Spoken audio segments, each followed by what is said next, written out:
Hey guys, Mr. Jalapeno here with another episode of Jalapeno Drywall. And on today's project, I'm going to show you how I patched up this hole here in the entry hallway. But before you start doing anything, just make sure you lay down some plastic. And then I'm just going to use my level to square up this hole. The homeowners had some plumbing issues and the plumber had to cut the drywall. He actually didn't do such a bad job. All I had to do is just clean it up a little bit, square it up like I mentioned earlier. I'm using both my utility knife and my drywall saw to cut into the drywall. You always want to be cautious with any electrical wires or any plumbing. You don't want to cut into them. And now once I'm done cutting the drywall, I'm just going to go ahead and remove the old screws. I'm also going to go ahead and add a little bit of wood backing to reinforce the patch a little bit. This is really going to help strengthen this repair. That way it doesn't crack in the future.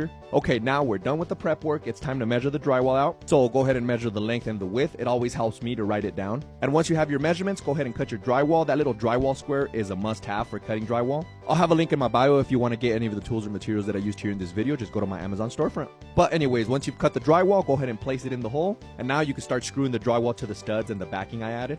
Just make sure you don't put your screws in too deep. You want to make sure you don't rip that drywall paper. And once you're done screwing, it's time for that hot mud.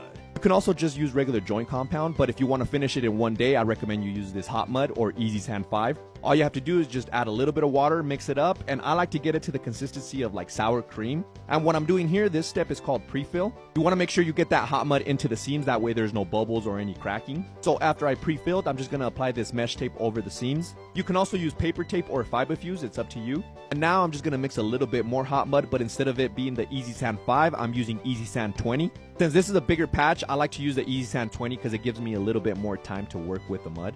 And as you can see, I'm just applying the hot mud with my putty knives, and then I use that 24-inch level 5 blade to smooth everything out. I ended up doing 2 thick coats and a touch-up coat on this patch. It has to be a level 5 smooth because the type of texture I'm applying is not very forgiving. If there's any imperfections, you're going to definitely see them, so I have to make sure it's super smooth. And as you see here, I'm applying the texture with the foam roller, and then I go over it with the pull trowel to give it this texture finish. It looks like little waves on the wall. I actually really like it. It's like the closest thing to a flat wall that we get here in Colorado, at least the areas that I work in. What do you think? Do you like this type of texture? Let me know in the comments. I told the homeowners to just let it dry for 24 hours because they're the ones that did the painting. And then I came back a few weeks later to see how everything turned out, and the clients were super happy. And that's pretty much it. Jalapeno Solutions. Boom!